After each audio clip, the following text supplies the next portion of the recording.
Hola, buenas tardes a todos. Me presento para aquellos que no me conozcáis. Soy Francisco Mora, soy vocal de la Junta de Gobierno del Colegio de la Región de Murcia. Me encargo del área de formación e información del medicamento. Hoy tenemos la suerte de estar todos aquí. Como ha comentado Rafa, también estamos emitiendo en streaming. Quiero también recordaros que en la semana que viene toda la grabación se va a colgar en paquetes en la página web del colegio. Quien quiera verla, quiera hacer capturas de pantalla, veo que estáis haciendo fotos. En el móvil es mucho más fácil hacer una captura de pantalla desde mi punto de vista para hacer alguna fotografía, alguna diapositiva. Y os solicito que si queréis transmitíroslo a otros compañeros que no hayan podido venir, la información va a estar colgada. Agradecer a todos vuestra presencia. En concreto, me gustaría agradecer al Consejo, a Tomás y a Teo, por supuesto, a Conchita, hacer una mención a los titulares de la oficina de farmacia donde trabaja Conchita, la señora Galisteo y al señor Chamorro, por su altruismo y su generosidad. Sobre todo a Conchita porque cualquier acto que ella hace va pensado siempre hacia el paciente y hacia el profesional sanitario. Ella tiene esos dos objetivos. Ya no hemos hablado muchas veces y siempre te lo digo. Bueno, no me enrollo más. Quiero presentaros, tenemos la suerte hoy de tener a otros dos doctores, un doctor en farmacia y un doctor en medicina. Don Juan Antonio Sánchez, el doctor en farmacia, me ha dicho que a él le gusta que lo presenten como farmacéutico de barrio, que es un orgullo. Tiene un currículum muy extenso, no voy a leerlo lógicamente, porque para eso está LinkedIn y el PubMed, para ver todas sus presentaciones. Quiero destacar que es vocal de la Junta Directiva de la SEMI, ¿vale?, la Sociedad Española del Medicamento Individualizado, y que es también poseedor del premio de la Asociación Española de Farmacéuticos Formulistas en el año 2017. Si luego tienes tiempo, nos cuentas un poco en qué consistió el trabajo, ¿vale? Y don Antonio Clemente Ruiz de Almirón, saga de dermatólogos de la región.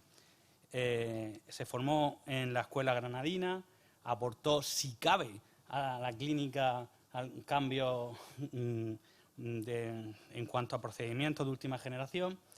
Y, como destacar, es miembro fundador del Grupo Español de Dermatólogos y Farmacéuticos Formuladores, que entiendo que será una labor altruista, como todas las que estamos aquí, pero que son necesarios. Tienen un currículum muy extenso, os dejo con ellos. Van a hablar de trastornos en pigmentación de la piel. Gracias a todos. Bueno, vamos a hablar un poco de trastornos de la pigmentación de la piel y principalmente vamos a centrarnos en el melasma, que era un poco lo que nos pidieron.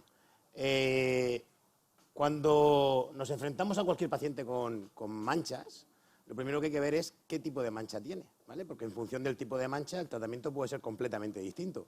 Sabemos que hay manchas por aumento de melanocitos, sabemos que hay manchas por aumento de melanina, hay distintos tipos, por causas genéticas, por causas endocrinas, metabólicas, de muchos tipos. Pero es verdad que, básicamente, desde el punto de vista un poco más estético, normalmente nos suelen consultar por estos tres tipos de manchas, ¿vale? Los léntigos, el melasma y a veces las queratosis seborreicas, que la gente dice que son manchas, pero bueno, ya tienen un poquito de relieve. Y es importante distinguirlas porque, si bien los léntigos y las queratosis seborreicas, esencialmente el tratamiento lo vamos a hacer con láseres, ¿vale?, también con otros mecanismos, pero sobre todo con láseres. Estamos cansados de ver mujeres con fotoenvejecimiento, con léntigos, u hombres, y que nos vienen a la consulta después de haber probado 300 millones de cremas supuestamente despigmentantes, que si Bella Aurora, que si no sé qué. Y es una cosa que realmente con una sola sesión de láser le vas a quitar las manchas. Y no tiene ningún sentido utilizar despigmentantes en ese caso. Y sin embargo, en el melasma es todo lo contrario. En el melasma no solo podemos, sino que debemos tratarlo con tratamientos despigmentantes, y ahí donde la formulación magistral va a tener un papel muy importante y muy protagonista. El melasma tiene distintos desencadenantes. Obviamente, las hormonas. Es una pigmentación de tipo hormonal. Eso yo siempre se lo explico a los pacientes. Y por eso se ve asociado al uso de anticonceptivos, al embarazo, o simplemente en mujeres que a lo mejor no toman anticonceptivos o no se han embarazado, pero simplemente por el ciclo hormonal. Pero es una pigmentación que ocurre en edad fértil y es muy rara, o es mucho más rara verla después de la menopausia. Factores, la exposición solar, por supuesto. Es decir, hay una base hormonal, pero todos sabemos que el melasma se intensifica en verano. factores inflamatorios. Y esto es importante porque cuando lo tratamos, por ejemplo, con fórmulas magistrales que llevan retinoico, si irritamos en exceso, podemos favorecer una hiperpigmentación posinflamatoria y hay que tenerlo en cuenta. Factores como la cera, ¿vale? En el melasma del labio superior. Y hay muchos pacientes que han pasado por un montón de médicos y nadie se lo ha dicho. Tienes que dejar de utilizar cera porque si no, aunque estemos utilizando una fórmula despigmentante correcta, al final el melasma vuelve y vuelve y vuelve porque sigue teniendo ese factor irritante que produce que la mancha vuelva a aparecer. Factores químicos, ¿vale? Factores dietéticos, yo quizá a eso le daría menos importancia. Lo fundamental, sobre todo, y sobre todo en nuestro medio, la exposición solar y el tema hormonal. Y el tratamiento se hace con distintas armas terapéuticas, pero con dos pilares fundamentales. En primer lugar, la fotoprotección y, en segundo lugar, el uso de despigmentantes. Pero nos apoyamos también con el uso de mascarillas o con peeling despigmentantes, y ahí también la formulación tiene su huequecito. Y, en segundo o en menor medida, con el uso de tratamientos orales, sobre todo en melasmas resistentes, o incluso el uso de láseres. E insisto, el uso de láseres nunca debería ser la primera opción en melasma, pero en casos seleccionados, cierto tipo de láseres se podrían utilizar como apoyo. La fotoprotección, todos vamos muy rápidos en la oficina de farmacia, en la consulta, y al final no se trata de insistir en fotoprotección o de prescribir un fotoprotector o despachar un fotoprotector. Se trata de educar en fotoprotección. Aquí en Murcia la gente piensa que el sol es el que te da en la playa y no se dan cuenta de que sol solo hay uno. Y es el mismo sol el que te da yendo al trabajo que el que te da estando en la playa. Es el mismo sol, ¿vale?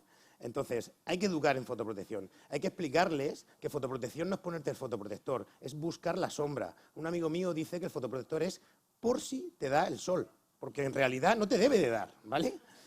Hay que explicarles cómo usar el fotoprotector. No vale lo de me lo pongo por la mañana y me tiro todo el día con el mismo fotoprotector. Hay que renovarlo cada 2 o 3 horas, especialmente cuando hay problemas de manchas. Si no, no vamos a tener éxito con el tratamiento.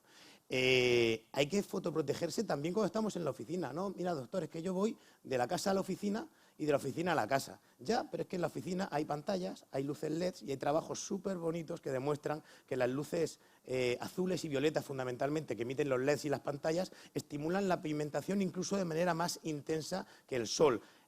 La cantidad de radiaciones es menor, pero estimulan la pigmentación y a los pacientes hay que decirles que tienen que utilizar el fotoprotector aunque estén dentro de la oficina.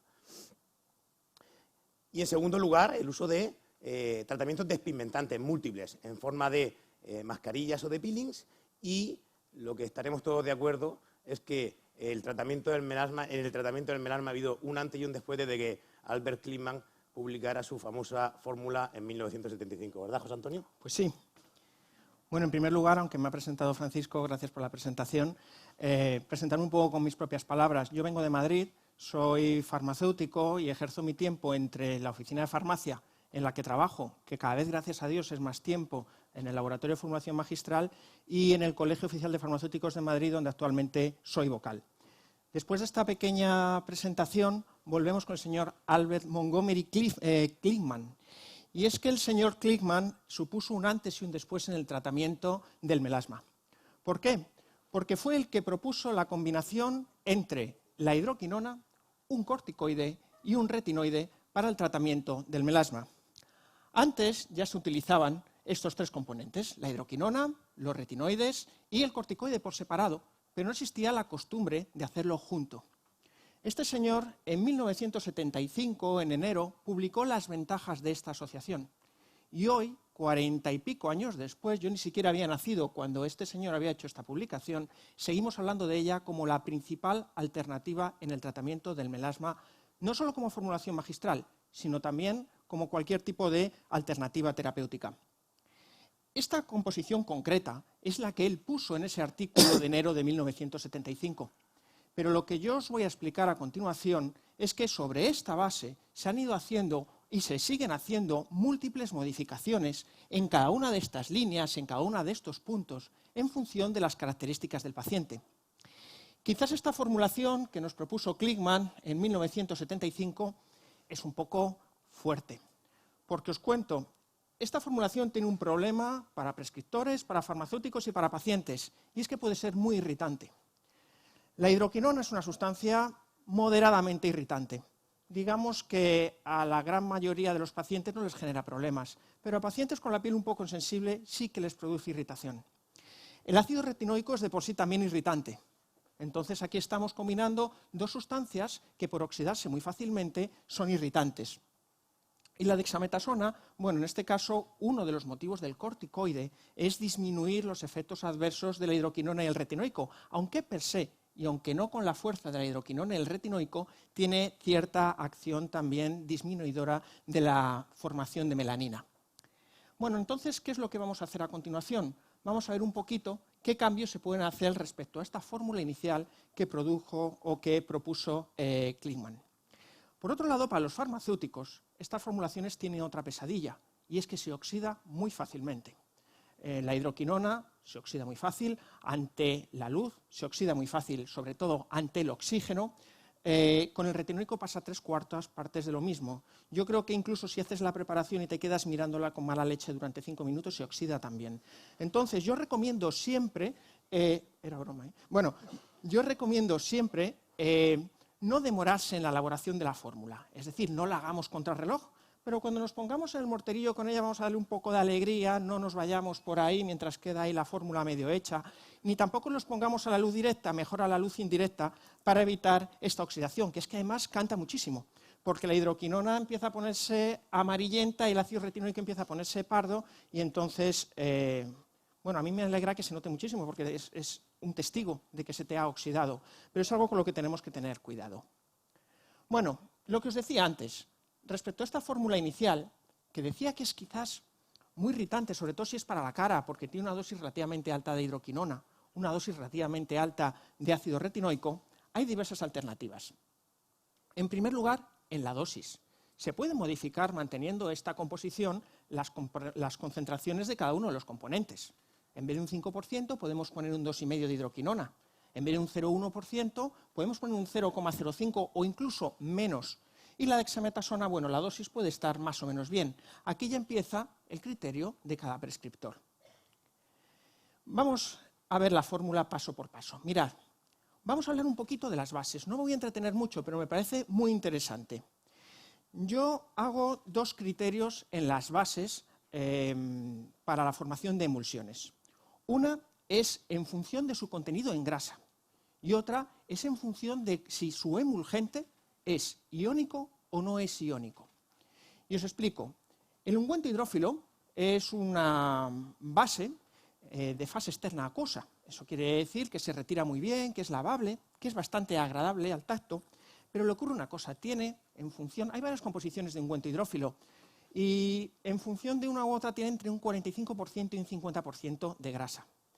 Si tenemos un paciente, por ejemplo, con tendencia acnéica y le aplicamos en la cara una base con un 45 o 50% de grasa, pues quizás no es lo más adecuado. Salvo que tenga una cara muy seca, yo soy más partidario de utilizar otras alternativas. Principalmente la base de Behler, que es quizás la más habitual. ¿Cuál es la diferencia respecto al ungüento hidrófilo?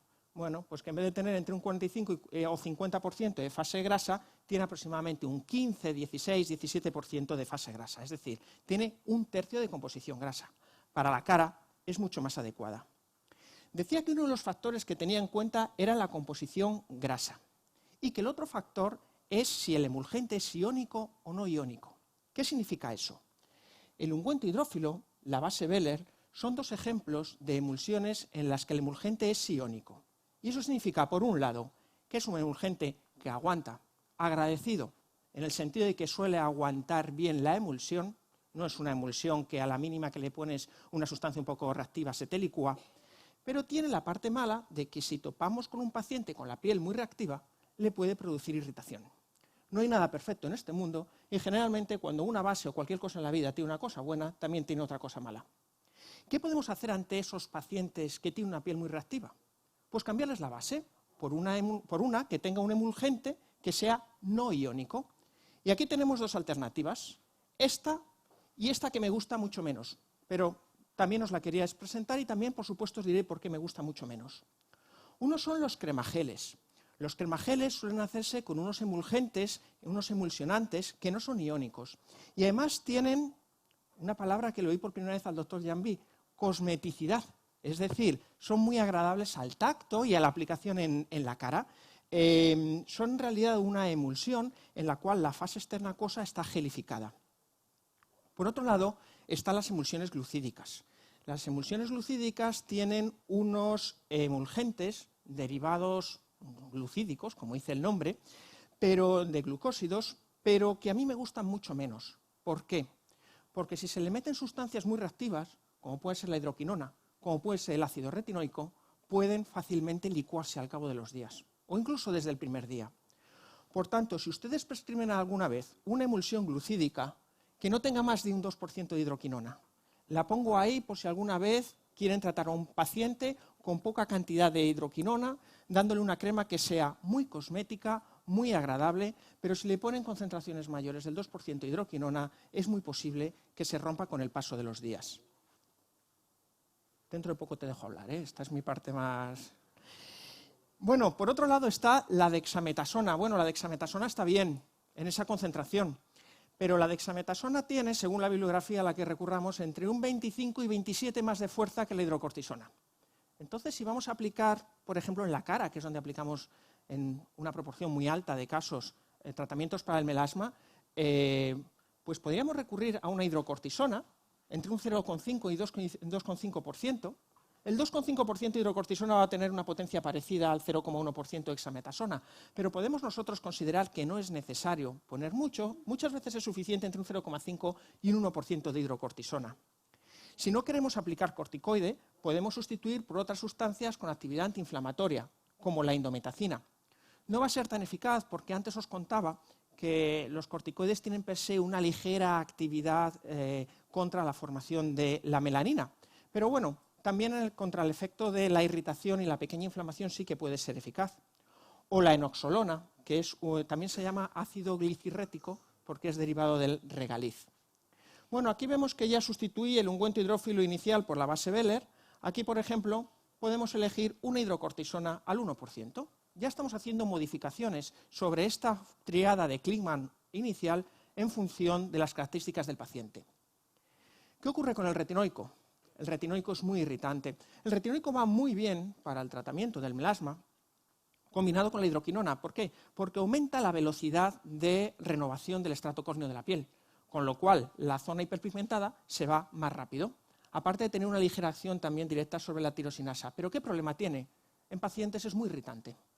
Por tanto, en pacientes que no toleren el ácido retinoico, lo podemos sustituir, aunque no tenga tanta efectividad, por otras sustancias queratolíticas que sí que tengan, al menos, aunque no tanta, algo de acción. Por ejemplo, ácido glicólico entre el 0,5 y el 2,5%, ácido láctico o ácido salicílico. La dosis de 0,1% es muy alta. La pongo ahí porque es la dosis que puso el señor Kligman. Puede estar bien para zonas corporales, pero para una zona facial, por ejemplo, entre un 0,02 y un 0,05% debe ser más que suficiente. Entonces, aquí yo propongo, por ejemplo, un 0,03%. Y alternativas contra la hidroquinona hay menos.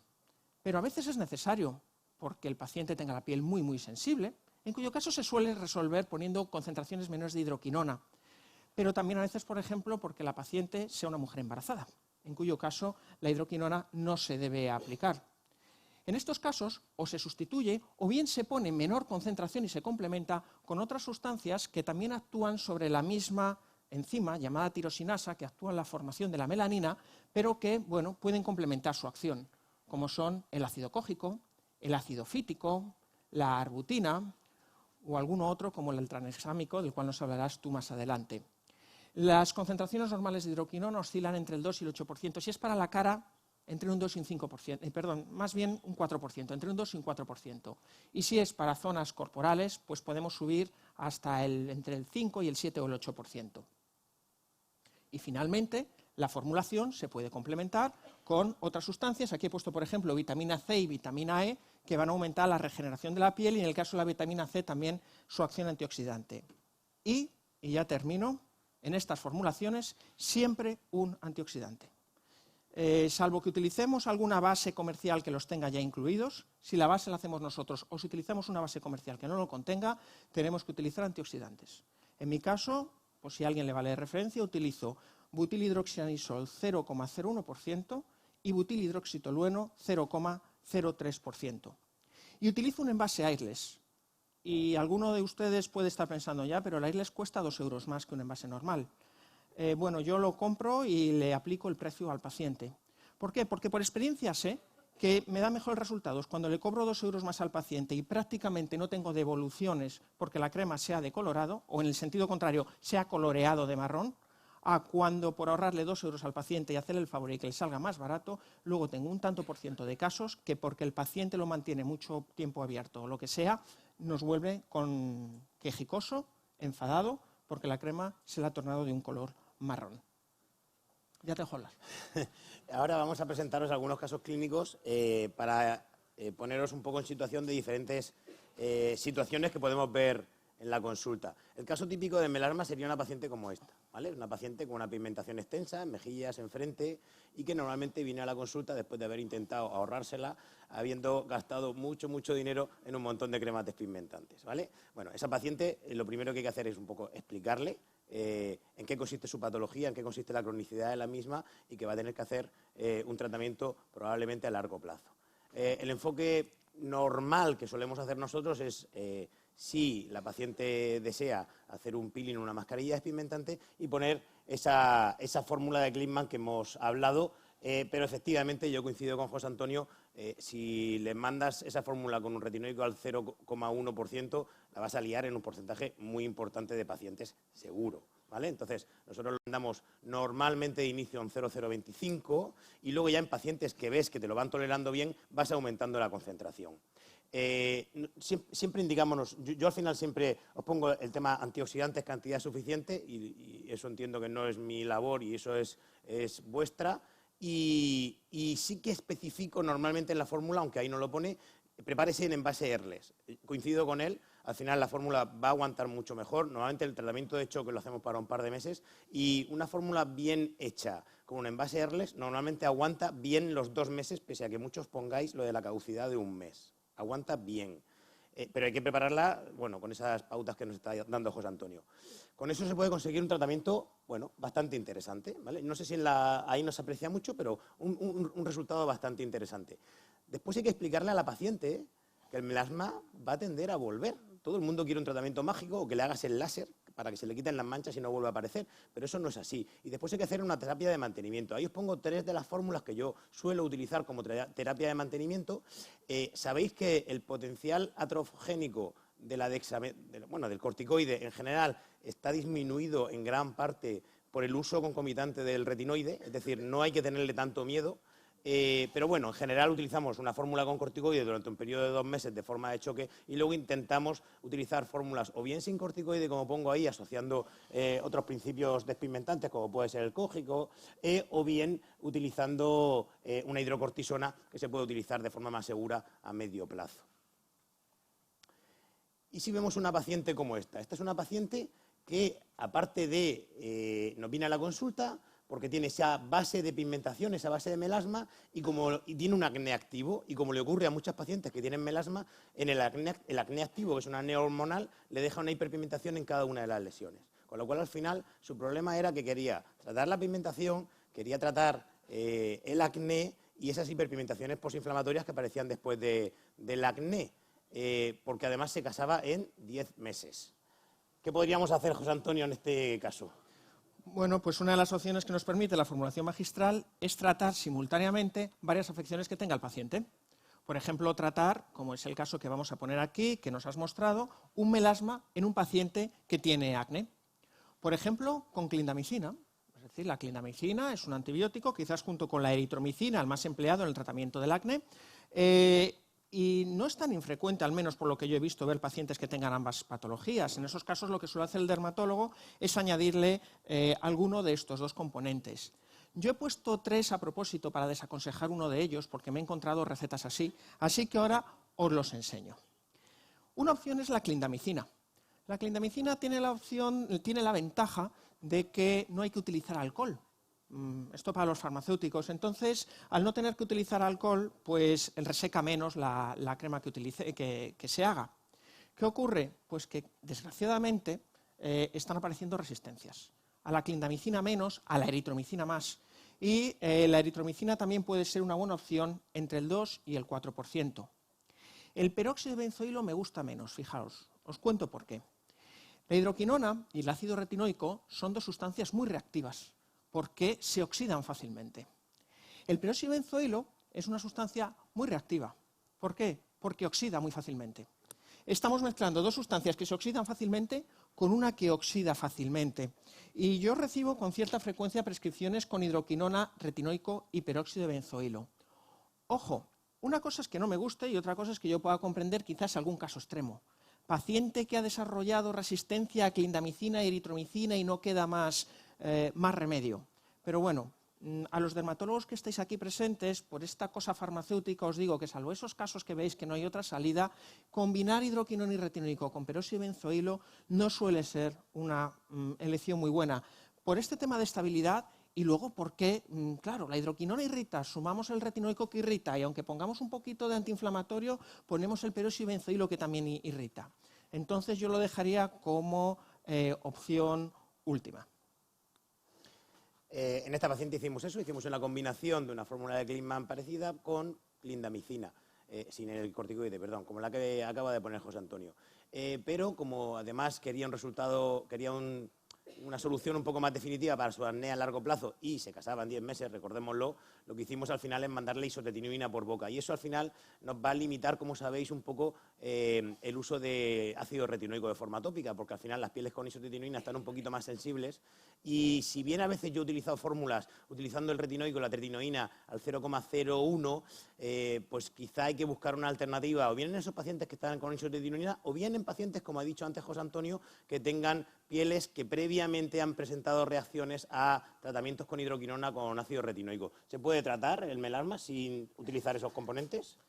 Sí, siempre tendremos una formulación menos activa, pero al menos tendrá cierta actividad.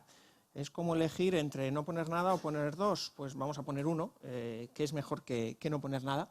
El ácido cógico como alternativa a la hidroquinona, en este caso, y la indometacina como alternativa al corticoide.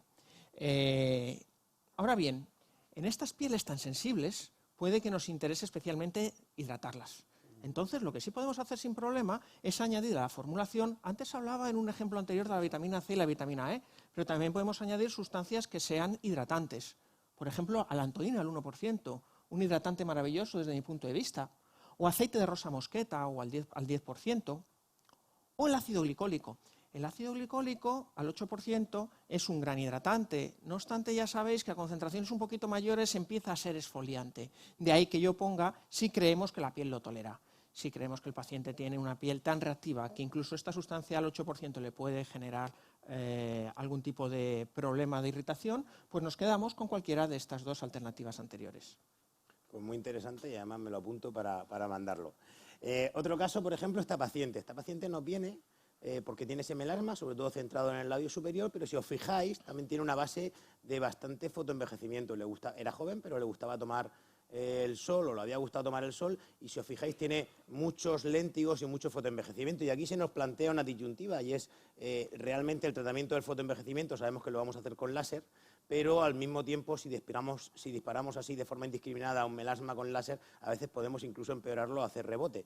Entonces, ¿cómo podemos tratar ambas patologías? Bueno, pacientes que tienen los dos tipos de manchas, yo les explico muy bien la diferencia entre uno y otro, porque uno con el láser se va a ir y más o menos se puede olvidar, entre comillas, pero el melasma va a tender a reaparecer, con lo cual requerirá una terapia de mantenimiento. Entonces, en esos pacientes lo ideal es probablemente empezar con una fórmula despigmentante que tenga controlado un poquito el melanocito, por así decirlo, es decir, la formación de pigmento, y una vez tenemos controlada esa formación de pigmento, tirarle con el fotorrejuvenecimiento. Es decir, combinamos fórmula de Klintman y posteriormente, si es posible, ya le hacemos el fotorrejuvenecimiento, aunque en algún caso podríamos incluso utilizar las dos cosas simultáneamente.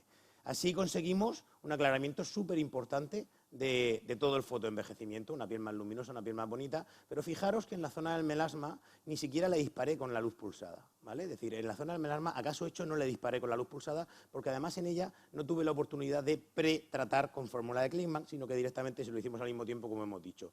Entonces, cuando tenemos una zona un poquito más resistente, aparte de avisarle de lo del tema de la cera, ¿podríamos hacer algo?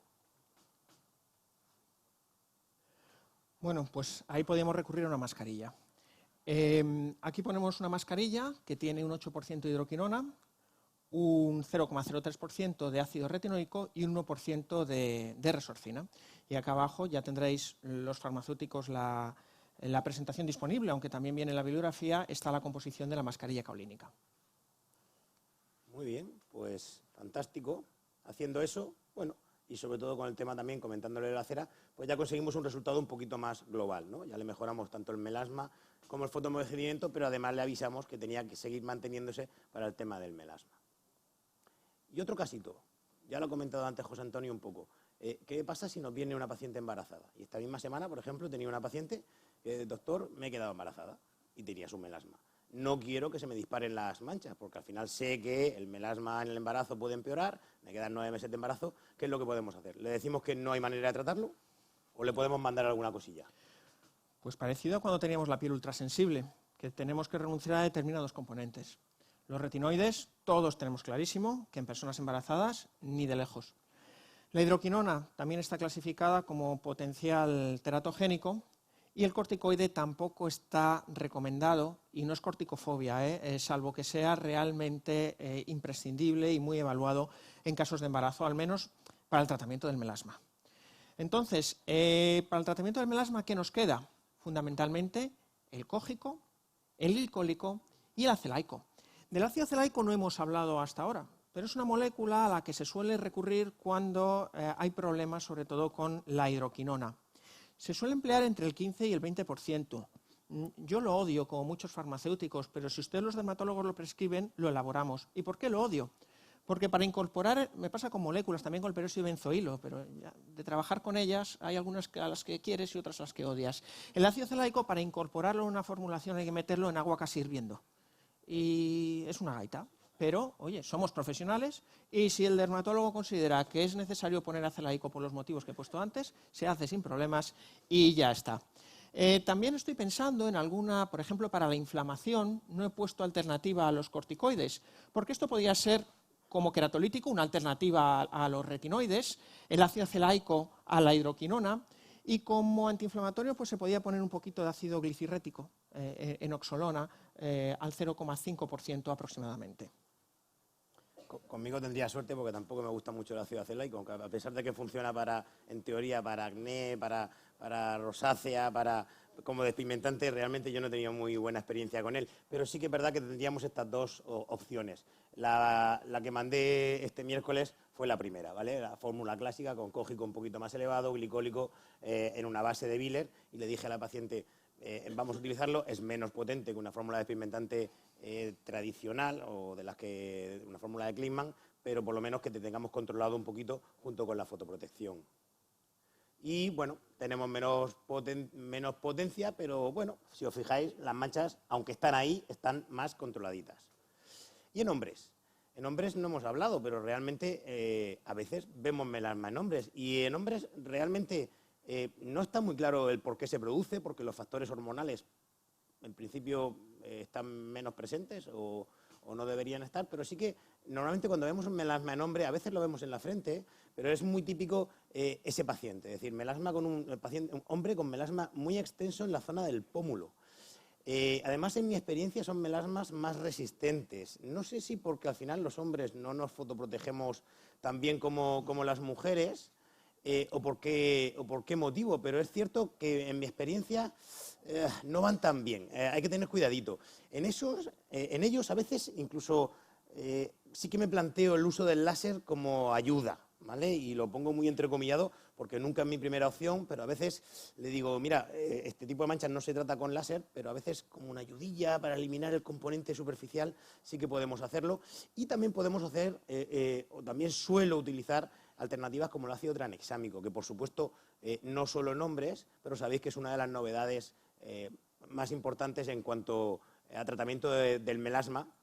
Y me ha gustado mucho este artículo, que es súper reciente, en el que además evalúan un poco la bibliografía, la eficacia de distintas formulaciones o distintas preparaciones de ácido tranexámico. Se puede administrar por vía oral, y fijaros que es medio comprimido de anchafibrin, ¿vale?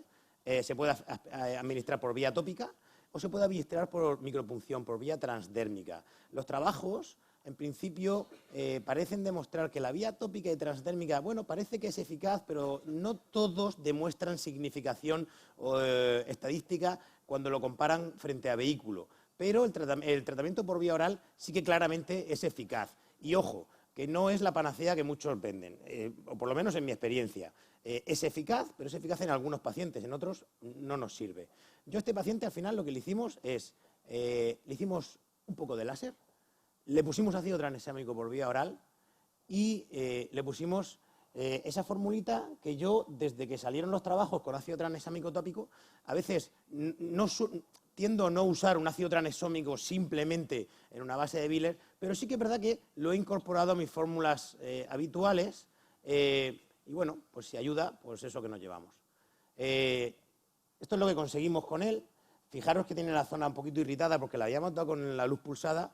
El hombre estaba contentísimo, pero le avisé, esto va a volver, ¿vale? Y eso al final es muy importante.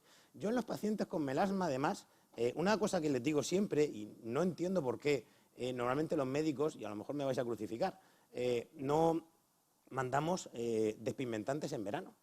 Al final en la hidroquinona, en la ficha técnica o en el prospecto, aparece que no te debes de exponer a la luz solar, pero realmente la hidroquinona, y yo llevo 10-12 años utilizándola siempre en verano, siempre.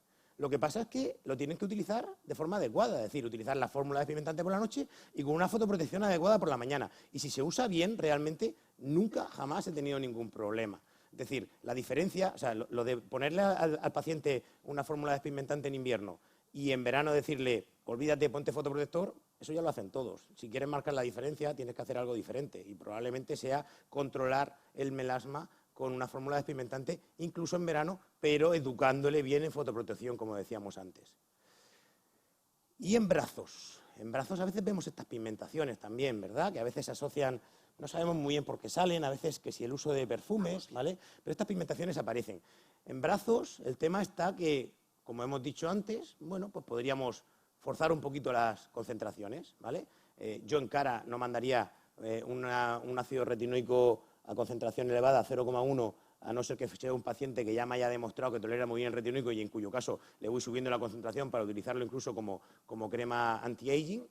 Pero en el cuerpo sí que directamente podemos irnos a un 0,05 fácilmente o a un 0,1 y la hidroquinona incluso subirlo a un 5 o un 6. Ojo con subir por encima del 5 en hidroquinona, hay que hacerlo de forma puntual porque es lo que sí que podría dar problemas de ocronosis o problemas a largo plazo. Hidroquinona con concentraciones moderadas, independientemente de la irritación que pueda producir, son seguras incluso en uso más o menos continuo.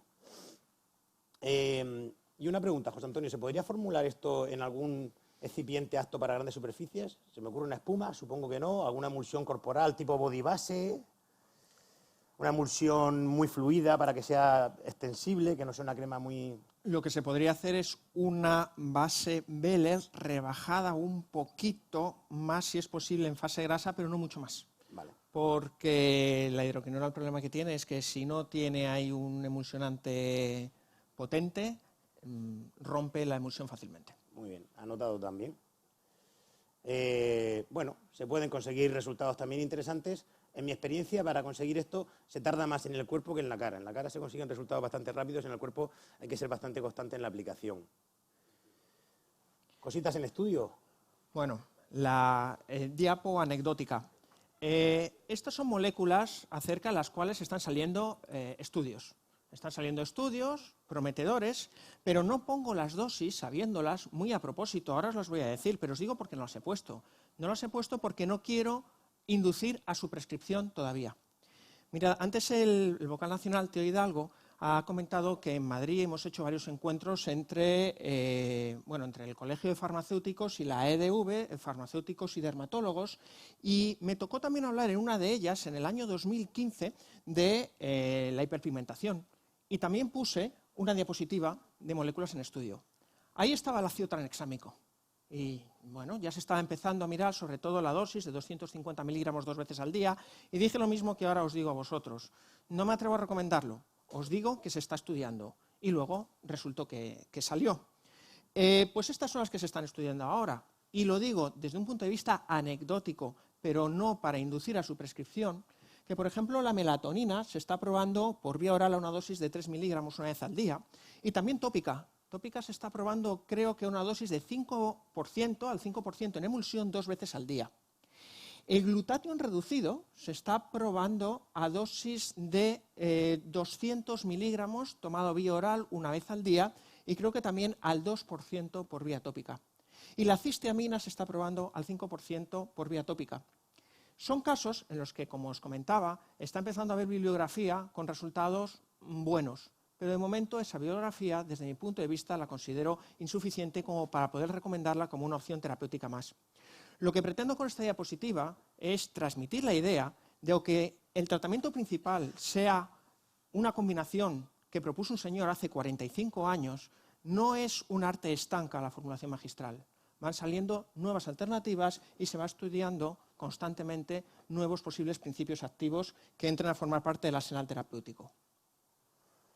Pues muchas gracias, José Antonio. Y ya, bueno, para concluir, simplemente deciros que la formulación magistral no solo es útil, sino que, por lo menos en mi experiencia, si queremos tener éxito tratando un melasma, debemos usar formulación magistral. Las cremas normalmente comerciales, incluso las que llevan hidroquinona, Pimentasa, Licoforte, se suelen quedar muy cortas, a no ser que sea una pigmentación muy leve, y realmente el gold estándar, y lo estamos diciendo toda la presentación, sigue siendo la fórmula de Klickmann, ¿vale? Y luego sus variaciones para mantenimiento. Los prescriptores y los formuladores tenemos que adaptarnos también a las distintas situaciones, como os hemos puesto casos clínicos de distintas situaciones, porque al final no todos los pacientes van a ser estándar. Hay pacientes que tienen la piel más sensible, pacientes que están embarazadas, pacientes que tienen acné. Bueno, pues hemos intentado mostraros un poquito distintas situaciones. Y la formulación magistral, por supuesto, para que tenga éxito debemos combinarla con una fotoprotección adecuada y a veces con tratamientos complementarios. Yo a los pacientes les digo mucho, aquí en Murcia a la gente le gusta mucho tomar el sol, si no, yo te puedo mandar la mejor crema del mundo. El farmacéutico te puede preparar la mejor crema del mundo. Si te está dando el sol por la mañana, lo que ganamos por la noche lo perdemos por la mañana. Con lo cual es fundamental educar en fotoprotección, educarles un poquito, explicarles la patología y la cronicidad y animaros, por supuesto, a formular. Muchas gracias. Muchas gracias. Bueno, pues parece que ya estamos llegando al final de este maravilloso primer encuentro médico-farmacéutico. Felicitar, por supuesto, a todos los organizadores porque por poner esta primera piedra, porque como se dice, Roma no se construyó en un día. Y nada, que está siendo todo un éxito. De hecho, me han comentado que nos están viendo hasta algún médico en Polonia. O sea, que no solo Argentina, ya también en Polonia. Y bueno, yo voy a presentar la última charla de la tarde, que son las 20 fórmulas más frecuentes en dermatología. Mis dos ponentes tienen un currículum tan extenso que podríamos estar aquí toda la tarde, así que voy a resumir un poco. Bueno, por un lado tenemos a la doctora Yolanda Gilaberte Calzada, que es la jefa de dermatología del Hospital Universitario Miguel Servet. Además, es la vicepresidenta de la Academia Española de Dermatología y Venerología. También es profesora en la Universidad de Alcalá de Henares, en la Universidad de Zaragoza. Ha hecho diversas estancias en el extranjero, como en el Hospital Johns Hopkins de Baltimore o en los laboratorios de fotomedicina Wellman de Harvard en Boston. Tienen más de 167 publicaciones, libros, etcétera. Y, o sea, que seguramente nos dará una charla magistral. Y, como no, también a nuestro segundo ponente, y no menos importante, al farmacéutico Edgar Abarca Lachén, que es cotitular en la farmacia Lachén de Barbastro. Además, es profesor en la Universidad de San Jorge de varias asignaturas, entre ellas de formulación de medicamentos individualizados. También es director del título de experto en formulación de medicamentos individualizados y director científico de la Sociedad Española del Medicamento Individualizado, es decir, de la SEMI. Bueno, ambos son investigadores en varios proyectos de dermatología, así que nada, os dejamos con ellos. quiero dar las gracias al Colegio de Murcia y al Consejo de Farmacéutico por la invitación a participar hoy. Felicitar a Conchita sobre todo por la convocatoria tan estupenda y dar las gracias también a Edgar porque yo en esto de la formulación tengo que decir que vengo de su mano y tengo la suerte de llevar trabajando con él muchos años y haber aprendido mucho. Bueno, pues muchas gracias. La verdad es que yo tengo que dar muchas gracias a todo el mundo porque he aprendido, casi todos los que han hablado hoy, he aprendido de todos muchísimo. Somos amigos, compañeros, hemos compartido mucho ya. Con mis compañeros de la SEMI, también con Francesc, que bueno, hoy te hago un recordatorio especial porque esto de estar médicos y farmacéuticos, yo recuerdo la primera vez en un curso en Barcelona que yo dije, bueno, esto yo también lo quiero hacer, ¿no? O sea, bueno, hoy han pasado ya unos cuantos años, pero me acuerdo mucho de eso. Y bueno, es ya la última sesión de la tarde. Vamos a intentar que sea un poquillo amena, ¿no? Estáis todos ya, estamos un poco cansados. Y la hemos estructurado en dos partes. Vamos a plantear una primera parte en la que os vamos a dar una serie de formulaciones como cerradas. La doctora Gilaberte os planteará pues, bueno, lo que es la patología muy rápidamente y yo algunos datos muy puntuales de lo que es la elaboración de la formulación. Y después una segunda parte en la que os vamos a plantear una serie de casos y en la que tenéis todos que abrir la carpeta para anotar porque vamos a necesitar vuestra participación, ¿vale? Entonces, bueno, tenéis que estar atentos, ¿vale? Bien, pues cuando quieras, Yolanda. Bueno, somos los últimos y además alguno de los casos que vamos a presentaros ya se ha comentado, por lo tanto va a servir un poco de repaso y para fijar algunos conceptos. Aquí tenéis las 10 primeras patologías que diremos pues una forma o propondremos una fórmula de interés y ahí tendremos todas las patologías que intentaremos hacer resolución de casos clínicos. Edgar es muy optimista y piensa que nos va a dar tiempo a todo, no sé yo. Vamos allá. Bueno, el medicamento ¿esto esperabas tú? Sí, bueno, pues sigue. En principio el medicamento individualizado nos permite introducir nuevos principios activos. Utilizabais el tranexámico cuando todavía no estaba, asociar principios activos de los que no disponemos y adaptar el tratamiento a cada enfermo, que eso es lo bonito de la formulación. Y ahora vamos con esas fórmulas de interés. En principio, pues hemos elegido hemangiomas. Hemos hablado de hemangiomas. Es un tumor vascular benigno que aparece en los primeros días, semanas de vida, crece y regresa. Y el tratamiento antiguamente se hacía con corticoides sistémicos, pero desde que se descubrió que el propranolol oral es efectivo, pues es lo que utilizamos. Pero el propranolol tiene unas indicaciones bastante estrictas y, por lo tanto, para hemangiomas que son más localizados, como los que vemos aquí, podemos utilizar beta-bloqueantes tópicos. No en aquellos que tienen un componente profundo, como el que tenemos en este lado, pero sí en el que tenemos en el lado, en la derecha. Bien, casi todas las fórmulas de esta primera parte las han comentado ya mis compañeros anteriormente, por tanto no nos vamos a entretener prácticamente nada, ¿no? Aquí os planteamos la formulación a nivel tópico del timolol. Os hemos puesto aquí algunas características que pueden ser interesantes para vosotros.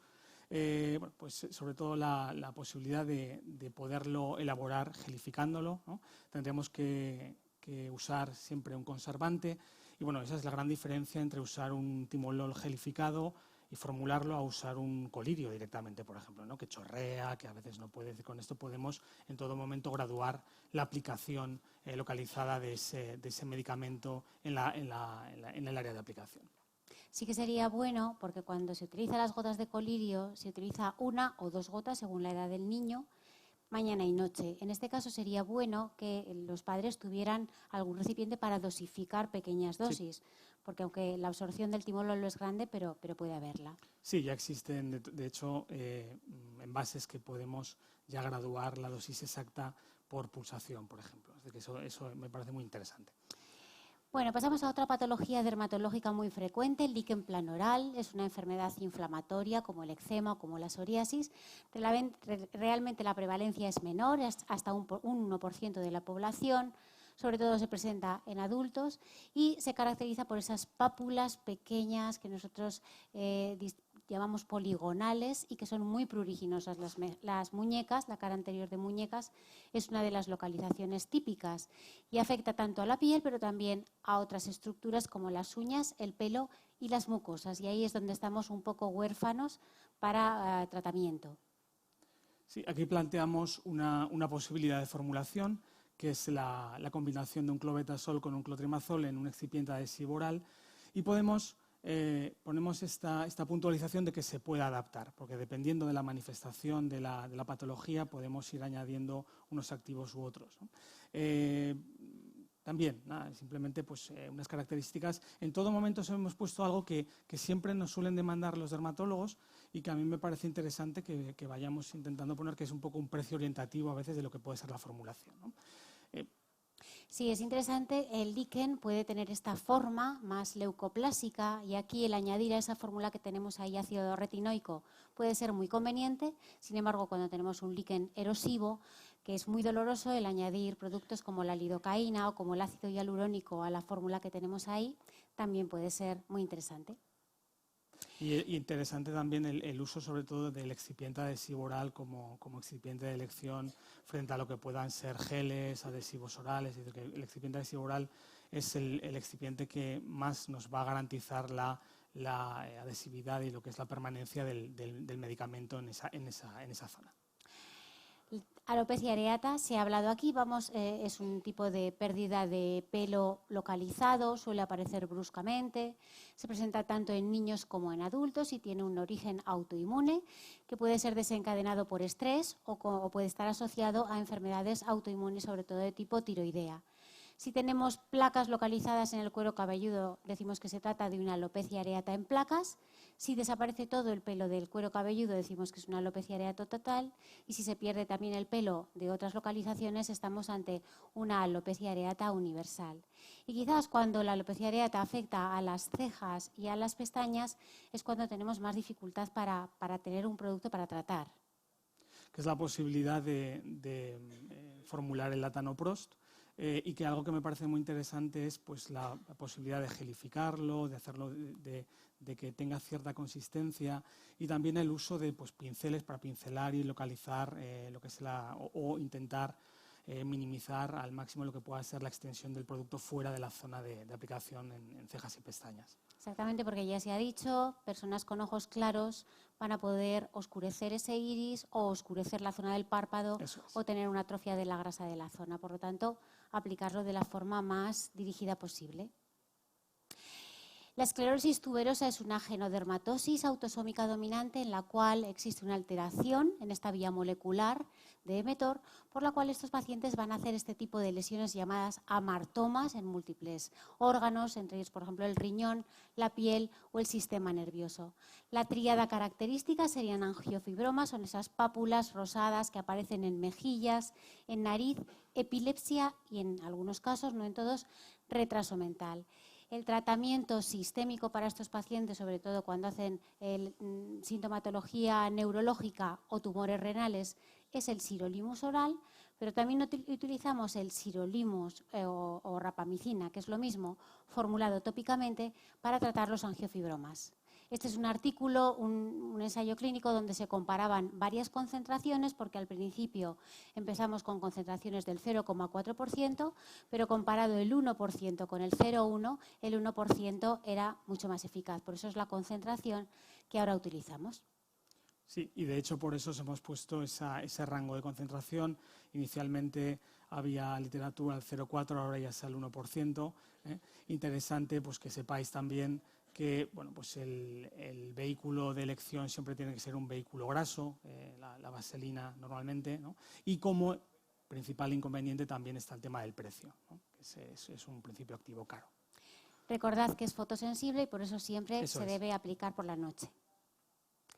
Se ha hablado muchísimo y muy bien de hiperpigmentaciones, no podemos añadir nada más. Melasma, diferente de hiperpigmentación posinflamatoria o de esas hiperpigmentaciones braquiales adquiridas que son mucho más extensas.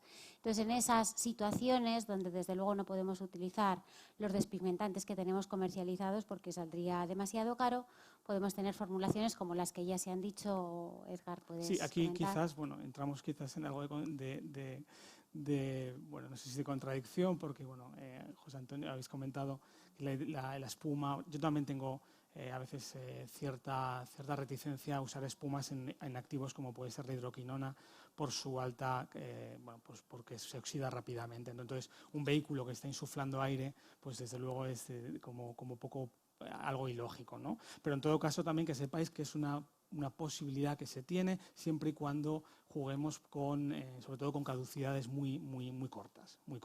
La hidroquinona al 5% en una espuma, esta sería indicada sobre todo para zonas extensas de aplicación. Recordad, y se ha comentado, que si la hidroquinona se utiliza a alta concentración o como esta señora que estuvo aplicándose 15 años hidroquinona, pues puede producir incluso más hiperpigmentación. Esto es una ocronosis que se produce por el depósito de distintas sustancias químicas, entre ellas la hidroquinona. La tenemos ahí en esos acúmulos marrones y, por lo tanto, bueno, pues hay que tenerlo también en cuenta. Las úlceras crónicas, también se ha hablado a lo largo de la tarde. Si nos centramos en las que se producen en la pierna, pues la más frecuente es que se trate de una úlcera venosa. En segundo lugar, una úlcera arterial o a veces mixtas. También podemos tener, sobre todo en la zona del talón, úlceras por decúbito, pero también hay que valorar o hay que tener en cuenta que cuando tenemos úlceras crónicas en piernas, por ejemplo, en personas que tienen quemaduras antiguas, podemos estar ante una úlcera tumoral, un carcinoma escamoso o a veces un carcinoma vasocelular, y que también personas que tienen vasculitis pueden producirse necrosis cutáneas que acaben dando úlceras extensas. Por lo tanto, eso lo tenemos que también tener en consideración. El tratamiento también se ha comentado y destacar la posibilidad de utilizar los factores de crecimiento. Este es un paciente que tuvimos la oportunidad de tratar con una calcifilaxia, una úlcera en talón por calcifilaxia. Es una patología que se asocia a insuficiencia renal y se produce una calcificación de las arterias. No había manera de cerrar esta úlcera y realmente utilizando una fórmula magistral con factores de crecimiento logramos la completa cicatrización. La evidencia para utilizar esto, pues bueno, esto es una revisión sistemática del uso de PRP para tratar úlceras crónicas. Hay estudios que avalan una mejor cicatrización, sobre todo en úlceras de diabéticos, pero la calidad de la evidencia es baja. Sí, nada más que bueno, el PRP, el surautólogo, hemos hablado de eso, nada más que comentar al respecto. Muy bien, pasamos a la siguiente. Pasamos ahora a mucosa genital, también una patología en la que estamos un poco huérfanos de tratamientos tópicos y quizás una de las más frecuentes es el líquen escleroso y atrófico, una enfermedad inflamatoria crónica que afecta a la mucosa genital, aunque a veces también podemos encontrar en la piel, que afecta a los niños. Por ejemplo, las niñas tenemos allí ese líquen escleroso con esas imágenes acrómicas atróficas, pero es más frecuente en mujeres, sobre todo posmenopáusicas, y también lo podemos tener en los varones. Dolor, escozor, dispauremia, realmente son pacientes muy quejosas con su patología, y además esas lesiones que pueden ser erosivas luego van creando como auténticas cicatrices, dando atrofia vulvar o balanitis obliterante, es decir, patología muy limitante. Sí, esta es una formulación que es la combinación de un córtico de potencia alta con testosterona en excipiente para zona vulvar, ¿no? Para excipiente en zona vulvar tenemos varias posibilidades, hemos hablado de los macrogoles, emulsiones glucídicas, ¿no? Algo que me parece muy interesante y que a veces podemos entrar en cierta confusión es que esto es una formulación de aplicación para zona externa y por tanto no tendríamos que regular el pH, y es una formulación en concreto esta que fue una de las que incluimos en el programa de aseguramiento de la calidad del medicamento individualizado en la Universidad de San Jorge el año pasado, con un montón de farmacias que están clientes en España. Me parecería interesante que comentaras lo de la posibilidad de la testosterona, a veces sí, a veces no. Es una de los posibles efectos adversos de la testosterona aplicada allí, es que produzca una hipertrofia de clítoris. Tenemos que estar un poquito atentos y en ese caso pues retirarla o simplemente utilizar también la fórmula sin testosterona es posible, y siempre dejar un mantenimiento del tratamiento. La vulvodinia es cuando las pacientes están igual de quejosas que con el líquen escleroso atrófico, pero cuando uno va a mirar realmente ve una vulva completamente normal y entonces nos quedamos sin posibles tratamientos tópicos para utilizar ahí. ¿Qué podemos utilizar en estos casos? Realmente las bulbodinias entrarían más en un tema más neurológico, como si se tratara de un tipo de neuralgia, y por eso fármacos como este. Sí, aquí planteamos la posibilidad de usar medicamentos como puede ser la gabapentina o también la amitriptilina. En este caso podríamos usar, tendrían que ser excipientes parecidos a lo que es la zona de aplicación a nivel vulvar para zona vaginal, pero en este caso sí que tendríamos que regular el pH para que sea un pH fisiológico con lo que es la zona vaginal, ¿no? Interesante también la posibilidad de añadir sustancias a veces interesantes, como pueden ser extractos de manzanilla, pantenol, alantoína, que pueden, quizás favorecer a veces, no es que sea el activo que va a generar, a calmar, ¿no? Realmente, pero siempre puede ayudar y puede ser coadyuvante. Yo creo que eso es un poco lo interesante de lo que es la fórmula. Y también la posibilidad, que ahí os planteo un interrogante, yo no lo he formulado nunca, pero también la posibilidad de este tipo de medicamentos también de, quizás, ahí lo dejo, quizás de formularlo en óvulos. No sé si tenéis experiencia al respecto, en óvulo vaginal, no ya es solamente en crema vaginal. Muy bien, el vitíligo es otra enfermedad autoinmune, a veces se asocia o no a alopecia areata, lo vemos en niños, en adultos, en forma de estas máculas hipo o acrómicas, simétricas, se puede asociar a otros procesos autoinmunes y lo podemos tener generalizado, como por ejemplo el niño que tenemos ahí en la imagen, o a veces también hay vitíligos segmentarios. Aquí os ponemos algunas posibilidades que pueden ser interesantes, por ejemplo el uso de la quelina o también el tacrolimus con o sin asociando o no corticoide e incluso el 8-MOP vía oral. Una tabla que también nos parece bastante interesante, un poco aproximada, ¿no? Quizás orientativa, es que dependiendo del área de aplicación pues podemos jugar, también se ha hablado esta tarde de esto, ¿no? Con excipientes más o menos idóneos, ¿no? Yo creo que esto, el farmacéutico, tenemos que dominarlo y tenemos la responsabilidad de que la adherencia al tratamiento sea buena o sea un desastre. Uh-huh. Recordar que el tacrolimus siempre en estos casos lo aplicamos por la noche y cuando utilizamos la quelina, que muchas veces lo hacemos para que luego hagan exposición en verano, pues recordar que tienen que ser exposiciones controladas y progresivas y no superiores a media hora, porque si no el paciente se puede quemar en esas placas que tiene sin pigmento. ¿Vale? Por lo tanto, siempre hacerlo con control dermatológico. El 8-MOP habría que combinarlo con UVA, pero ya en fototerapia en hospital y generalmente utilizamos más el UVB de banda estrecha que el PUVA.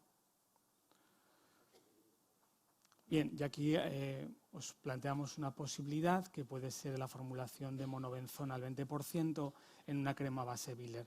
Es importante siempre en este tipo de medicamentos que son muy oxidables, siempre la incorporación de algún antioxidante. Y siempre con caducidades muy cortitas y envasados en envases tipo airless. Y afortunadamente la epidermólisis distrófica recesiva no es una enfermedad frecuente, es una enfermedad genética autosómica recesiva, pero tuvimos la ocasión de tener a Pablo como paciente, un niño, en este momento cuando lo veis en la diapositiva, con 22 meses, que además de tener afectación en la piel, de producirse estas ampollas ante mínimo roce, también tenía afectación esofágica y tenía mucha limitación para tragar y lesiones en boca. Por lo tanto, pues en este caso con Diego Marro de una farmacia que tiene su farmacia en Huesca, hizo estas piruletas de sucralfato para que pues Pablo pudiera alimentarse mejor. Aquí, desde un punto de vista, no es que sea la panacea de nada, desafortunadamente, pero nada, simplemente a modo de anécdota, pues contaros que aquí hubo una colaboración también del farmacéutico con el pastelero del barrio que le ayudó con los moldes, con la caramelización, que también me parece algo bastante humano y bastante interesante, ¿no? Bien. Pues estas han sido las fórmulas, ahora te paso yo esto. Muy bien, pues ahora es cuando ya... si queréis, hacemos las preguntas. Si tenéis alguna pregunta, mejor al final. Hemos ido un poco rápidos, pero es que yo creo que casi todo se ha ido exponiendo a lo largo de la tarde, ¿no? Os vamos a plantear una serie de... Yolanda, tú vas relatando. Os vamos a plantear una serie de casos Y entonces lo que tendréis que hacer, os vamos a plantear también 4 opciones, ¿no? Y tendréis que anotar cuáles creéis que puede ser la opción correcta. Pueden ser todas correctas, ninguna correcta o 3 de las 4 correctas. Es decir, que eso no, ahí no nos metemos, ¿de acuerdo? Vamos para allá. Muy bien, bueno, no hemos hablado mucho de psoriasis, que es una enfermedad muy frecuente, hasta el 2% de la población en nuestro país. Es una enfermedad que viene genéticamente precondicionada, pero también factores ambientales como las infecciones, como algunos fármacos litio, beta bloqueantes, el estrés, son factores fundamentales para que se produzca el brote de psoriasis. La extensión, el curso es muy variable. Pasamos siguiente.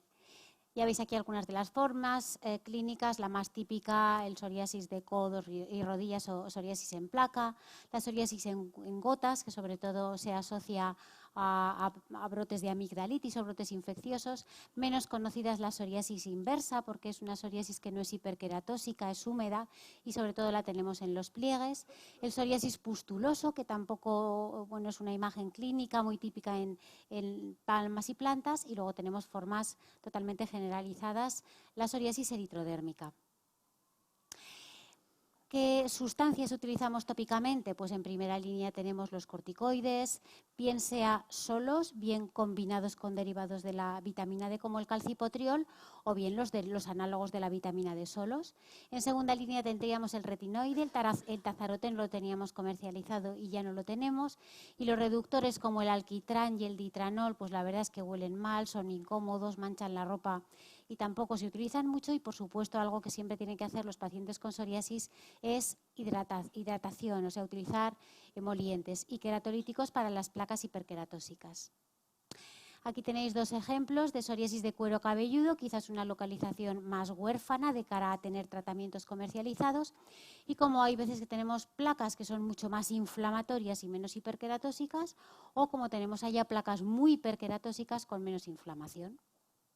Y aquí tenemos el primer caso, una mujer de 38 años de edad, está diagnosticada de psoriasis desde los 15 años, ha cambiado de trabajo, se ha estresado y esa psoriasis ha ido a más.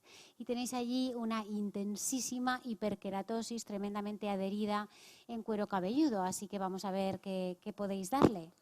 Vale, pues estas son las 4 opciones. Que luego lo plantearemos de una manera un poquito diferente, ¿no? Tenemos la posibilidad de asociar pues, coaltar con salicílico, podéis ir apuntando lo que queráis, con clotrimazol en una crema Lanet, clotrimazol al 1, salicílico 4, clobetasol en un aceite capilar.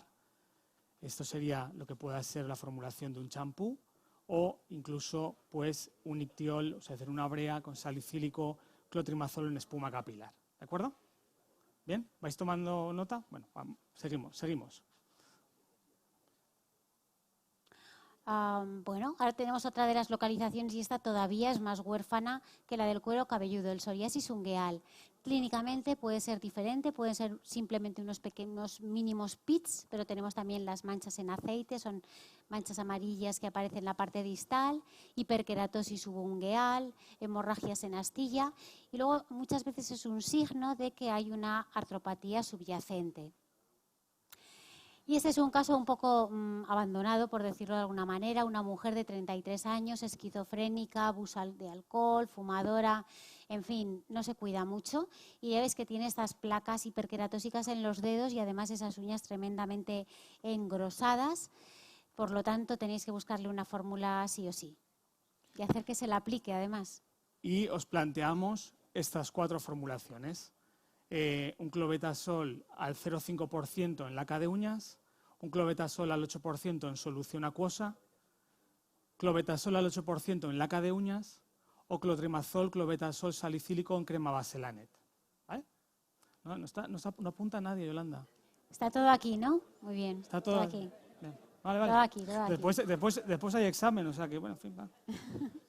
Seguimos. Muy bien. Bueno, la ictiosis lamelar es otra enfermedad genética, en este caso es autosómica recesiva, poco frecuente, en la cual existe alguna alteración en alguna de las proteínas que unen los queratinocitos, y entonces lo que ocurre es que estos pacientes pues, no se descaman adecuadamente, quedan adheridas esas láminas hiperqueratóxicas, dando una imagen como las escamas de pescado, de ahí el nombre de ictiosis.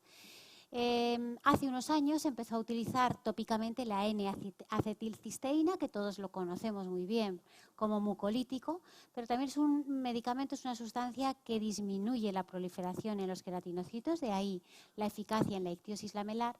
Es una sustancia hipoalergénica, es atóxica y bueno, pues podría combinarse con otros queratolíticos como tenemos ahí, salicílico, urea, retinoides quizás menos, pero bueno. Este es un arte, bueno, esto ya lo explicas tú, ¿no? Sí. Sí, bueno, esta es la posibilidad también de usar también carbocisteína, que es un medicamento del mismo grupo terapéutico también. Es un medicamento que huele no tiene esos problemas a nivel de olor, ¿no? Desde el punto de vista organoléptico podría ser más agradable. Y bueno, aquí tenéis el artículo en el cual pues, hay resultados bastante interesantes vehiculizado pues, en una NeoPCL combinado con urea y glicerina, ¿no? Y aquí os ponemos también pues, una posibilidad que es la N-acetilcisteína al 10% con urea. Y bueno, pues interesante pues que en caso de que formuléis esta combinación, pues el usar algún tipo de esencia, ¿no? Hay artículos en el que se habla de esencia de romero, etcétera, para generar un poco, porque si no los átomos de azufre pues generan bastante, es un olor un poco desagradable de la formulación, ¿no? Bueno, vamos a nuestro tercer caso. Una mujer de 28 años está diagnosticada de ictiosis lamelar. Realizó tratamiento con acitretina oral, que realmente les va muy bien, con buena evolución, pero ha decidido que quiere tener un hijo. El acitretino es, como ya sabéis, teratogénico y además hay que dejar 2 años de periodo de lavado hasta poderse quedar embarazada. ¿Le podemos dar algo? Las posibilidades que os damos son una combinación de N-acetilcisteína con urea, glicerina, rosa mosqueta, aloe vera, esencia de romero en emulsión UV. La siguiente, la B, en la que básicamente es parecida, pero la vehiculizamos en un crema gel. La C, en la que sería vehiculizado en acetilcisteína al 10 con urea al 2 en una vaselina. Y la cuarta, en acetilcisteína al 10, urea en un gel, ¿no? ¿Bien? Se ha hablado también de tiñas esta tarde. La tiña de cuero cabelludo es una patología propia de los niños. Puede ser producida por dermatofitos del género microspórico, con esas placas más redondeadas, más escamativas, o por dermatofitos del género tricofitum, donde nos da lo que llamamos tiña de puntos negros. No son unas alopecias tan claras y tienen menos descamación. ¿Por qué esto es así? Pues porque el género Microsporum lo que hace es una infección ectotris. El hongo se coloca por fuera del tallo piloso, de forma que le da ese aspecto descamativo y pulverulento. Mientras que si tenemos los tricofitus dan una infección endotrix, invaden el tallo piloso por dentro y por eso hacen que se rompa con mucha facilidad y nos dan los puntos negros. Por supuesto, hay que hacer diagnóstico diferencial con otras alopecias que tenemos en la infancia, alopecia areata hemos hablado, pero también hay que recordar que algunos niños con algún tipo de problema psicológico pueden arrancarse ellos mismos los pelos y tendríamos la tricotilomanía. Tratamiento de la tiña de cuero cabelludo es siempre oral. El gold standard sería la grisofulvina a dosis un poquito más altas de las que pone en las guías, dosis de 20 miligramos por kilo, y desde luego sería de elección cuando tenemos una tiña microspórica. Pero ¿qué pasa? Que no tenemos ya ninguna grisofulvina comercializada y entonces tenemos que acudir sí o sí a la formulación magistral. Que os planteamos la posibilidad de elaborar la grisofulvina. Es un medicamento, como bien sabéis, que se está elaborando mucho a día de hoy, porque no hay otra posibilidad. Y también incluso os ponemos la posibilidad de asociar vía tópica algún tipo de sulfato de cobre, sulfato de zinc, alguna sustancia secante y antiséptica si hay, en caso de que haya inflamación. Este es el caso que os presentamos. Una niña de 6 años tiene esa placa de alopecia que progresivamente va creciendo, no le molesta. Su pediatra ha utilizado terbinafina tópica, pero no ha sido efectivo. Y como antecedente tenemos que últimamente tienen en casa un gatito que recogieron de la calle. En principio, el dermatofito Más frecuente en el caso de tener un gato sería Microsporum canis, por lo tanto tiña microspórica. Si tuviera un conejo sería Trichophytum mentagrofites, por lo tanto tricofítica. Y si esto ocurre en un niño negro, hay que, bueno, digo niño negro porque son mucho más frecuentes en estos pacientes de África subsahariana, tendríamos tiñas que son antropofílicas, es decir, no las ha transmitido ninguna mascota, sino que se los han transmitido los adultos que son portadores sanos, ¿vale? Importante la epidemiología de las tiñas. Os planteamos 4 formulaciones que aparentemente son como muy parecidas, pero realmente el contenido intrínseco de la prescripción es muy diferente. Grisolfulvina 25 miligramos en suspensión oral, grisolfulvina 25 miligramos mililitro en jarabe, grisolfulvina 25 miligramos mililitro en suspensión oral, cantidad suficiente para 100 mililitros, o grisolfulvina 25 miligramos mililitro, jarabe, añadir esencia de fresa, por ejemplo. ¿Bien? Bueno, también se ha hablado muchísimo de alopecia. Siguiente. Tenemos esos 3 tipos de alopecia más frecuentes, la androgenética, la frontal fibrosante y la areata. Siguiente. Y bueno, y este es nuestro caso, varón de 54 años, refiere a una disminución progresiva de densidad capilar en la parte alta del cuero cabelludo, en el vértex, y su padre y su hermano tienen el mismo problema. Parece que tiene una alopecia androgenética. Os planteamos pues, minoxidil al 0,5% en espuma capilar, minoxidil 10 miligramos para una cápsula, finasteride 1 miligramo con biotina para una cápsula o minoxidil 5% en solución hidroalcohólica. ¿Vale? ¿Sí? Muy bien. Y este es otro caso. En este caso, una mujer de 78 años, con sordera desde su juventud, y en el último año ella dice que el pelo se le está yendo para atrás. Así que tenemos una alopecia frontal fibrosante. Tacrolimus 0,1% en ungüento hidrófilo, minoxidilo 5% tacrolimus en gel hidroalcohólico, finasteride 2,5 miligramos para una cápsula, finasteride 1%, clobetasol 0,05%, minoxidil, solución hidroalcohólica. Muy bien. Y este es un varón de 17 años, está en segundo de bachiller, un curso tremendamente estresante, y le ha aparecido esta placa ahí aislada. Tiene un antecedente familiar también de este tipo de alopecias y por lo tanto el diagnóstico será una alopecia areata.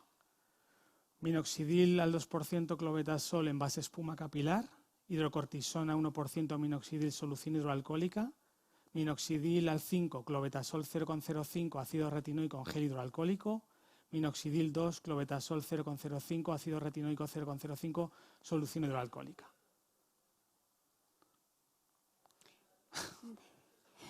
No sé si nos están haciendo caso. Yo no sé, sí. Si ya estáis abrumados con cada fórmula. Pero bueno, esto Sí. se trataba de dar las 20 fórmulas, pues aquí estamos nosotros. Venga, vamos allá. Dermatitis del pañal, es una dermatitis irritativa, también se ha hablado hoy por el contacto con, pues con las heces y con la orina. La verdad es que cada vez vemos menos dermatitis de pañal, sobre todo en los niños, porque pues, los pañales son de mejor calidad, pero alguna vez vemos alguna como esta, ¿no?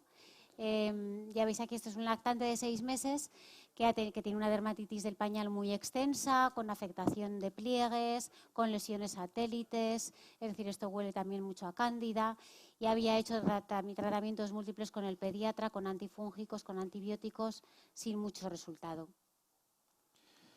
Os planteamos, pues aquí está, es erróneo, sería hidrocortisona 1%, clotrimazol, extracto de centella asiática en crema base Biller, fusidato sódico, miconazol, alantoína, ungüento hidrófilo, gentamicina, triancinolona, aceite de caléndula, aceite de rosa mosqueta en vaselina o clotrimazol, mentol, pasta al agua.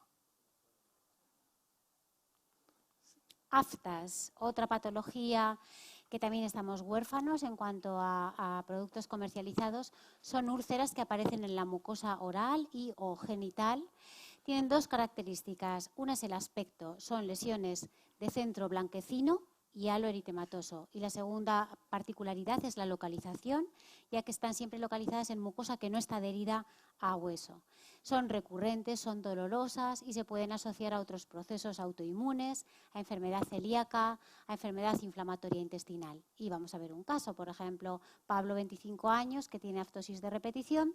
Ahí vemos ese afta como está en la parte posterior del paladar, en el paladar blando. ¿Y qué le podemos poner a Pablo? Una lidocaína viscosa clásica, triancinolona, lidocaína, sucralfato, ácido hialurónico en excipiente adhesivo oral, triancinolona, acetónido, lidocaína en gel acuoso o sorbitol, aloe vera, sucralfato, extracto de centella en solución acuosa. Escabiosis, también hemos visto hoy, hemos visto ladillas, pero bueno, es una infestación por ácaros, puede tener un periodo de latencia de hasta 30 días, prurito de predominio nocturno y localizaciones típicas. Y como la permetrina al 5% sería el tratamiento que más utilizamos, pero también se puede utilizar la ivermectina oral, se ha comentado, a dosis de 15 microgramos por kilo, siempre que tengamos un niño mayor de 5 años o por encima de los 15 años, por encima de los 15 kilos.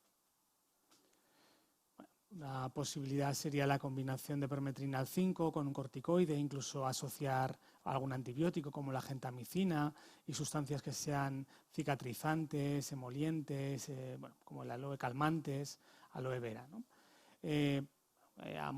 Os ponemos aquí en rojo algo interesante que es que en el modo de uso primero un baño caliente, enjabonar todo el cuerpo y secar y aplicar posteriormente la emulsión, la loción, toda la noche de 8 a 14 horas, ¿no?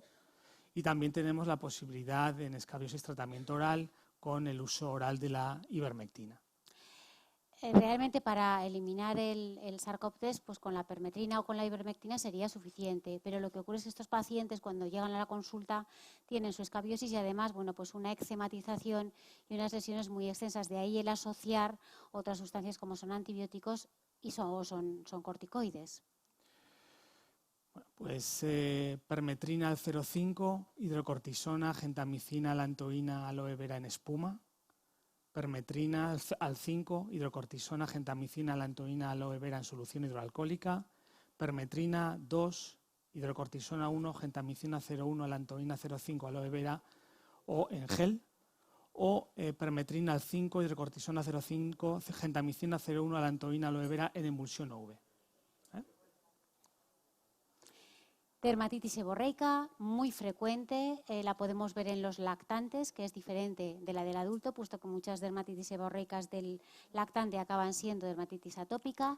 En el caso del adulto, localización típica centrofacial, es lo que se llama el meridiano seborreico, la zona medio torácica, el cuero cabelludo, las orejas, y como patogenia, pues parece que existe una disbiosis, hay una disminución de Propionibacterium acnes y un aumento de la malasecia, entre algunos de los factores. También la composición del sebo de cada persona pues también parece que puede influir.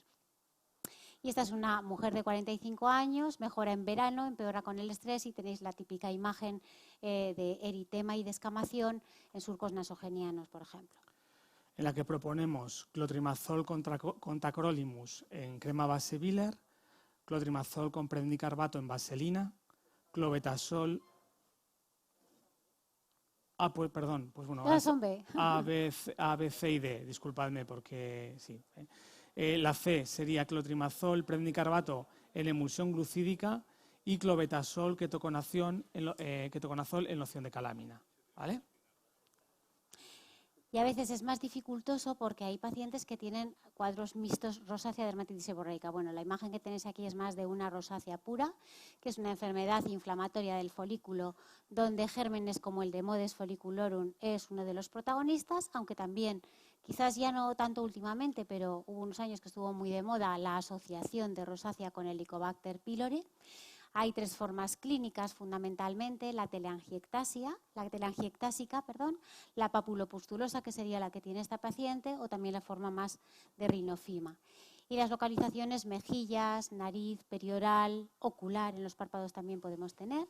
Y este es un caso un poco mixto, puesto que tiene signos de rosácea, pero también signos de dermatitis seborreica, y por lo tanto el darle algo que tengamos comercializado para cubrir las dos cosas complica mucho el tratamiento. Podemos buscarle alguna fórmula que nos sirva para tratar ambas patologías. Las posibilidades que os planteamos es la combinación de metronidazol con enoxolona, alfa-bisabolol y alurónico en crema Lanet, más o menos lo mismo en crema glucídica.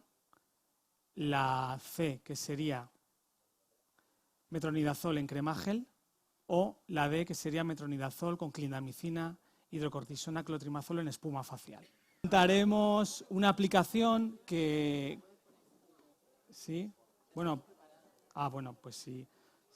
Bueno, es una aplicación que diseñamos Yolanda y yo, que ya está disponible para iPhone, está revisada, se puede utilizar, la podéis recomendar a los dermatólogos que estéis la podéis usar. En estos momentos solamente está para sistema iOS. Intentaremos, si nos dan algún dinerillo, que esté también para el sistema Android en breve y para poder continuar y nutrirla, ¿no? Que es de acceso gratuito y que está diseñada única y exclusivamente para que la use el dermatólogo, pero que es una buena oportunidad pues, para que contactéis con el dermatólogo, le enseñéis este tipo de herramienta en la que lo que hemos intentado es pues, facilitar, bueno, perdona que estoy hablando todo el rato yo, Yolanda. No. Bueno, para ser breve, como nosotros los dermatólogos muchas veces tenemos dudas en qué principios podemos combinar con otros o qué vehículo podemos poner en determinadas localizaciones. Bueno, pues entonces lo que hace la aplicación es en principio hay 4 patologías, según localización, según tipo de lesión. Te permite elegir vehículos, primero los principios activos, te da el mínimo y el máximo rango de concentración que tú puedes elegir y tú lo seleccionas. No hemos dejado seleccionar más de 5 principios activos porque nos parecía una multifórmula, como ya se ha dicho hoy por la tarde. Y bueno, se trata de eso, de facilitar al dermatólogo. También se puede elegir, puedes elegir la fórmula de hacer tú la fórmula también se dan 2 propuestas hechas. Si quieres usar el móvil. Tú. Bueno, lo tenemos aquí simplemente para que veáis la apariencia. Sí. Nada, muy bien. De momento estamos con esta y ya hemos tenido úlcera de estómago. Que tenéis sí, otras patologías sí, queremos ampliar. Pero fijaros, bueno, Yolanda, si quieres... Están las 5 de las 5 patologías que hemos mostrado. Por ejemplo, elijamos mucosa, ¿vale? Podemos seleccionar si es un niño y entonces nos limitaría las concentraciones o los productos a utilizar. También si estamos ante una mujer embarazada nos va a limitar los productos a utilizar y también si tenemos a alguien con alguna intolerancia, imaginaros a la ciclosporina, al clotrimazol, también se puede poner esa intolerancia, ¿vale? Bueno, entonces pensemos que es cáncer. Pues un adulto, una mujer, no está embarazada. Seguimos al siguiente. Es oral o genital, vamos a ir a oral. Son aftas, es candidiasis, es lengua negra, es mucositis, es pénfigo. Pues elijamos las aftas, que es lo que hemos visto. ¿Queremos una fórmula hecha? Sí. Y entonces aquí sí que nos da una fórmula estándar que no ajusta ni por sexo, ni por embarazo, ni por nada, ¿vale? Y tenéis aquí pues 2 de las típicas. Imaginaros que no, que queremos hacer nuestra fórmula, seleccionamos otra vez, aftas, no queremos una fórmula hecha. Y entonces aquí podemos elegir entre los anestésicos, solo optamos por la lidocaína, por ejemplo, al 1% o al 1,5%. Ya la aplicación ya te da los márgenes, que eso ayuda mucho en cuanto a que ya da los márgenes mínimos y máximos. Es decir, que lo que hemos intentado con esta aplicación es intentar filtrar al máximo para que el médico vaya, es decir, ya la aplicación va, dependiendo de las características del paciente, va eliminando posibilidades, ¿no? ¿Queremos un antifúngico? Pues nos da la opción de el clotrimazol o la anistatina, en principio la concentración que se suele utilizar de 100.000 unidades. ¿Queremos un antiséptico? Pues podemos añadir el borato sódico, el clorato, no me gustan. ¿Queremos un corticoide? Tenemos la opción de betametasona, de clobetasol, con sus concentraciones correspondientes, por ejemplo, betametasona a máxima concentración, por ejemplo. Lo añadimos. En caso de que fuera una paciente embarazada, pues ya habría corticoides que ya no nos dejaría elegir, por ejemplo. O en caso de que sea un paciente un niño o en un adolescente, pues ya habría, por ejemplo, corticoides que ya no dejaría elegir la aplicación. Es decir, directamente ya no te los ofrece. ¿Queremos un cicatrizante? Pues, por ejemplo, podemos elegir el ácido hialurónico al 1%. Y queremos un protector de la mucosa y podemos utilizar la carbenoxolona o el sucralfato, pues por ejemplo al 2%. Y ya tenemos nuestra fórmula, pasamos a lo siguiente. ¿Cuántas semanas lo va a utilizar? 4 semanas. 2 veces al día. ¿Por qué te preguntan cuánto lo vas a usar y con qué frecuencia? Porque una de las grandes dudas que tiene el médico siempre es ¿cuál es la cantidad óptima? O sea, prescribo 30 gramos, 50, 200. Eso con esta aplicación se descarta porque dependiendo de la zona de aplicación y también de la patología, de todas esas características, ya la aplicación te va a dar la cantidad mínima recomendada. Y por último nos da opciones, lo queremos en colutorio, en un comprimido bucal, en un excipiente adhesivo oral, en un gel adhesivo oral, en una piruleta, en una solución. Vamos a elegir un gel adhesivo oral y ahora que nos salga bien. Y aquí tenemos nuestra fórmula con lidocaína, nistatina, betametasona, ácido hialurónico, sucralfato, a las concentraciones que hemos elegido y tendremos que prescribir 60 gramos. Bueno, esto es Dermacom. Sí, hay una opción que ya no que podemos poner ahí una barrita abajo que es superficie superficie corporal aproximada, ¿no? Podemos poner la mínima y probablemente saldría menos que sí, porque esto es mucosa. Cuando es psoriasis o así. Sí. Muy bien. Bueno, en fin. Bueno, sentimos habernos extendido tanto en el tiempo. Ya nos disculpáis, por favor. Gracias a todos los ponentes que han sido fenomenales y de verdad estupendos. Gracias a todos los que estáis aquí porque a estas horas y viernes demuestra el interés por la formulación. Gracias a todos los miembros de la Junta de Gobierno y a todos los farmacéuticos. Por supuesto a nuestros invitados todavía mucha más. ¿Qué pasa? ¿Para acá? Perdón. Luego, al Departamento de Comunicación del colegio, a los trabajadores que lo han hecho estupendamente y a los colaboradores que de pronto nos ayudan. Fuensanta especialmente, que se ha empeñado muchísimo. Nuestro secretario que está por ahí, Hecho Marqués, nuestro director general también. Bueno, a todos, de verdad, muchísimas gracias. Y esperamos no tener que aguantar una década para que volváis a volver a venir, porque en realidad creo que ha salido muy bien y tendremos que repetirlo.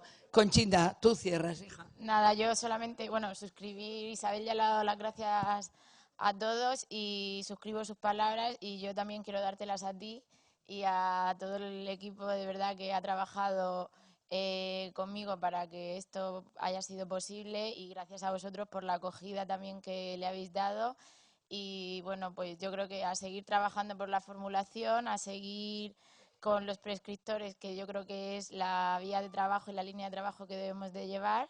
Y, por supuesto, gracias a todo el equipo del colegio que siguen aquí, que me aguantan y que me ayudan siempre en todo y que nos ayuda a que todo esto se pueda realizar. Ahora tenemos un vino en agradecimiento a todo y, bueno, enhorabuena por la aplicación, por el juego que, aunque ha sido tarde, a mí me ha parecido muy divertido y muy didáctico, la verdad. O sea, que en breve os traemos de nuevo.